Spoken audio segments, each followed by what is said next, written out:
Hello दोस्तों।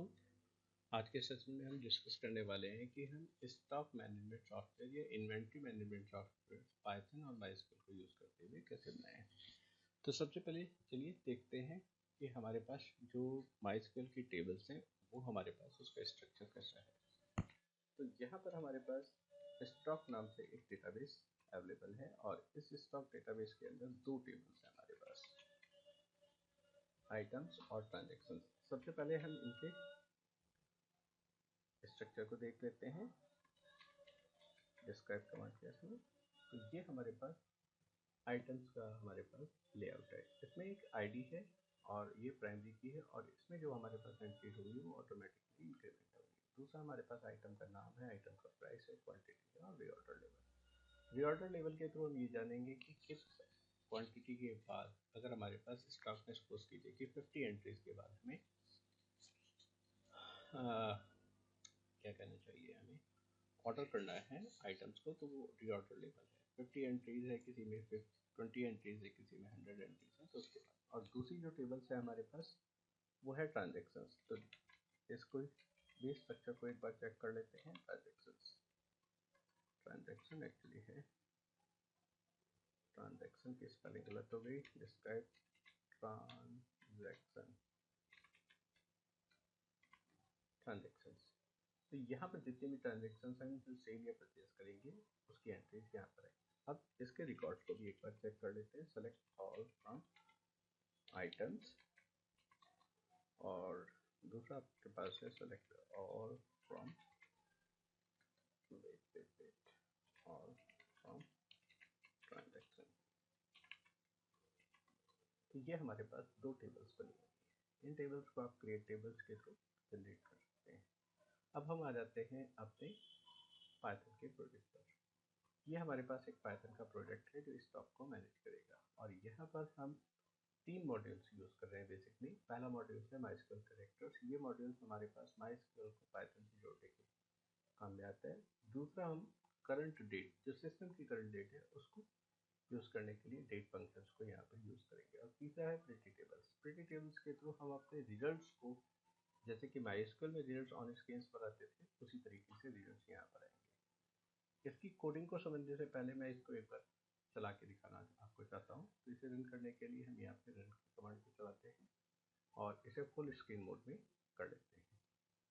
Full screen mode में हमने जैसे ही आपको किया ये, और ये प्रोजेक्ट हमारे पास यहाँ पर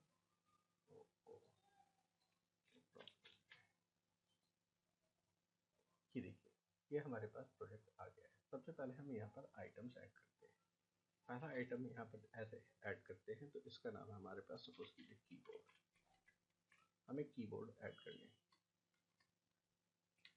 कीबोर्ड कितनी क्वांटिटीज हम अपने स्टॉक में रखना चाहते हैं, 100 क्वांटिटीज रखना चाहते हैं। और करंट प्राइस हमारे पास सपोज कीजिए 550 है और 50 या 20 जब कीबोर्ड हमारे पास हमारे स्टॉक में रहेंगे तो उसके बाद हम इस आइटम को रीऑर्डर करेंगे। तो इस तरह से हमारा आइटम यहाँ पर ऐड हो गया है। दूसरा है हमारे पास सेल आइटम। किसी आइटम को अगर बेचना है तो आप इसको देख सकते हैं कितने आइटम अभी रिसीव करें, परचेज करे हैं अपने स्टॉक में बढ़ाने के लिए। तो थर्ड ऑप्शन के थ्रू, सर्च मेन्यू के थ्रू आप गेस कर चुके हैं ठीक से कि हम रिकॉर्ड्स को सर्च करेंगे। और फोर्थ आपके पास है रिपोर्ट मेन्यू। रिपोर्ट मेन्यू के थ्रू हम क्या करेंगे उसे हम सबसे पहले यहाँ पर एक्सप्लोर करते हैं। तो हम सबसे पहले देखते हैं आइटम की लिस्ट। आइटम की लिस्ट में यहाँ पर नेम नहीं एंटर होना चाहिए, जो कि एक छोटा सा बग है, अभी उसे रिमूव कर लेते हैं। तो यहाँ पर जैसे ही आप करेंगे तो आपके पास जो आइटम की लिस्ट है वो इस फॉर्मेट में आएगी। प्रिटी टेबल्स के थ्रू आपके पास ये लिस्ट आपके पास जनरेट हो रही है। तो प्रिटी टेबल्स मॉड्यूल्स को आप जब भी प्रोग्राम रन करें तो यहाँ पर इसे इंस्टॉल करें। वापस आते हैं कि आज हमने कितने आइटम्स बेचे। तो ये आज हमारे पास बेचे हुए आइटम्स की लिस्ट है। तीसरा है कि आज हमने कितने आइटम रिसीव करे। तो एक आइटम हमने आज रिसीव किया। चौथा है कि हमारे पास कितना आइटम्स है कि जो रीऑर्डर क्वांटिटी से ज़्यादा है हमारे पास है। तो ये वो आइटम्स है जो हमारे पास क्वांटिटी से, सॉरी, रीऑर्डर लेवल से ज़्यादा है। और फिफ्थ आइटम्स है कि कितने आइटम्स ऐसे हैं जिनको हमें ऑर्डर करना है। तो एक आइटम इस समय हमारे पास ऐसा है कि जिसकी क्वांटिटी रीऑर्डर लेवल से कम है, तो हम उसे रीऑर्डर करेंगे। और 6 को जब वापस प्रेस करते हैं तो हमारा मेन मेन्यू वापस आ जाता है। ठीक, फोर्थ लेवल को देखते हैं। Fourth search menu. सर्च अभी सिर्फ मैंने एक तरीके से सर्च किया है, वो भी नेम पे, बट आप यहाँ पर आपके रिक्वायरमेंट के अकॉर्डिंगली सर्च के मेन्यू को बढ़ा सकते हैं।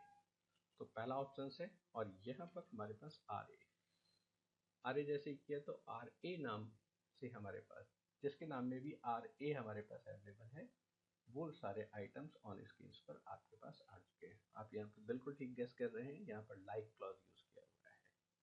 ठीक, तो वापस 2 दबाते हैं और वापस आ जाते हैं। अब हमारे पास दो चीजें आ गई, एक है सेल आइटम 2, किस आइटम को सेल करना चाहते हैं, फोर्थ आइटम को सेल करना चाहते हैं, कितनी क्वांटिटी आप सेल करना चाहते हैं। फॉर एग्जांपल मैं एक बड़ी क्वांटिटी दे, तो यहाँ पर आपके पास मैसेज आया कि इतनी बड़ी क्वांटिटी हमारे स्टॉक में अवेलेबल नहीं है। लेकिन अगर छोटी क्वांटिटी हम देना चाहते हैं 2 और यहाँ पर 10 किया, तो ऑटोमेटिकली वो आइटम्स हमारे पास आपके पास बिक चुका है और आपकी क्वांटिटी का जो लेवल है वो ऑटोमेटिकली रिड्यूस हो चुका है। तो इसको अगर चेक करना है तो वापस आप 5 पर आए और 5 पर पहली आइटम लिस्ट देखें, तो 2 जो आपके पास है, अब क्वांटिटी आपके पास है 65।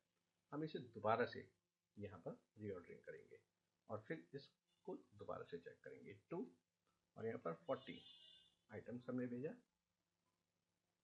सॉरी ये अभी हमारे पास हम यहीं पर थे, तो 2 से हम यहाँ पर लेंगे 2 और यहाँ पर 40। ठीक, अब वापस 5 पर आते हैं और आइटम्स को चेक करते हैं। तो अब आप देखते हैं कि 40 आइटम्स क्योंकि यहाँ से बिक चुके हैं, तो ये अब 25 आपके पास क्वांटिटी हो गई है। इसी तरह से हम आइटम्स को रिसीव कर सकते हैं। सॉरी, हम यहाँ से हमें बाहर आना था, 3 बटन पर, 3 पर आपने 2 और यहाँ पर 50 क्वांटिटी आपने फिर ऐड कर दिया अपने आइटम्स में। वापस रिपोर्ट मेन्यू पे चलते हैं और आइटम्स को वापस देखते हैं। तो यहाँ पर 50 क्वांटिटी क्योंकि ऐड हुई है, तो ऑटोमेटिकली ये आपके पास क्वांटिटी इंक्रीज हो गई है। तो इस तरह से आपका ये प्रोजेक्ट चल रहा है। अब आते हैं और इसकी कोडिंग को समझने की कोशिश करते हैं। तो पूरे प्रोग्राम जो आपके पास है वो मेन्यू ड्रिवन प्रोग्राम है। तो मेन्यू ड्रिवन प्रोग्राम में सबसे पहले आपके पास है मेन्यू, जो आपके पास मेन मेन्यू है। मेन मेन्यू आपके पास एक फंक्शन है, ये फंक्शन एक यूजर डिफाइंड फंक्शन, और यहाँ पर आप देखिए क्लियर, क्लियर हमारा खुद का बनाया हुआ एक फंक्शन है जो कि आपके पास आउटपुट स्क्रीन को क्लियर करता है। ये हमारे पास एक छोटा सा यूजर डिफाइंड फंक्शन है, ये कुछ नहीं कर रहा है कि सिर्फ 65 ब्लैंक लाइंस आपके पास ऑन स्क्रीन पर डिस्प्ले करता है। तो जितने भी पेज पर हमारे पास करंट आउटपुट्स हैं वो आपके पास स्क्रॉल अप हो जाते हैं। और वापस आते हैं यहाँ पर, ये रिपोर्ट मेन्यू वही है, सीधे सीधे से हमने यहाँ पर प्रिंट किया, और क्योंकि स्विच स्टेटमेंट नहीं होती है इसलिए हम मल्टीपल इफ यूज करते हैं, और इफ के बाद अपने फंक्शंस को यहाँ पर कॉल किया हुआ है। ये देखिए, ये फंक्शंस कॉल करे हुए हैं। तो अब हम वापस आते हैं, ऐड आइटम को देखते हैं। ऐड आइटम्स को अगर आप देखें तो ये हमारे पास यहाँ पर टॉप पर आपके पास ये ऐड आइटम फंक्शन आपके पास बना हुआ है। यहाँ पर हमने माइस्क्ल कनेक्टर को यूज करते हुए अपने डेटाबेस के साथ कनेक्टिविटी करी है। यहाँ पर होस्ट लोकल होस्ट, अपना कंप्यूटर जो जिस पर आप ये प्रोग्राम चलाते हैं वो हमेशा लोकल होस्ट होता है। डेटाबेस का नाम स्टॉक है। मेरा यूजर जो बाय डिफॉल्ट है वो आपके पास रूट है, और पासवर्ड क्योंकि मेरे सिस्टम पर कोई पासवर्ड नहीं है इसलिए यहाँ पर पासवर्ड ब्लैंक है। अगर आपके पर पासवर्ड है तो आपके पासवर्ड यहाँ पर सप्लाई करें। फिर एक आपने कर्सर बना लिया, आइटम का नाम, क्वांटिटी, प्राइस, आपने ये यूजर से इनपुट कराया, और करंट डेट जो हमने डेट मॉड्यूल यूज किया था उससे करंट डेट यहाँ पर डेट के फॉर्मेट में ले लिया। अब यहाँ पर रीऑर्डर लेबल हमारे पास क्या है, और इसके लिए एक हमने ये यहाँ पर डायनेमिक एसक्यूएल जनरेट कर ली, और इस एसक्यूएल को कर्सर के थ्रू एग्जीक्यूट कर दिया, कनेक्शन को क्लोज किया और एक मैसेज ऑन स्क्रीन पर डिस्प्ले कर दिया। क्योंकि जब आपके पास ये फंक्शन रन करेगा तो ऑटोमेटिकली रन होने के बाद वापस मेन मेन्यू आ जाएगी, तो हमें ये मैसेज ऑन स्क्रीन पर दिख नहीं पाएंगे कि हमारा आइटम सक्सेसफुली ऐड हुआ है नहीं हुआ। तो इसके लिए एक छोटा सा हैक यूज किया है, यहाँ से इनपुट करा लिया और इनपुट को एक वेरिएबल में स्टोर कर लिया, लेकिन इस वेरिएबल को हम कहीं पर यूज नहीं कर रहे हैं। तो इसके थ्रू आपका रिजल्ट ऑन स्क्रीन पर हैंग करता है, और जब आप कोई बटन प्रेस करते हैं तो वो बटन आपके पास वापस मेन मेन्यू पर आता है।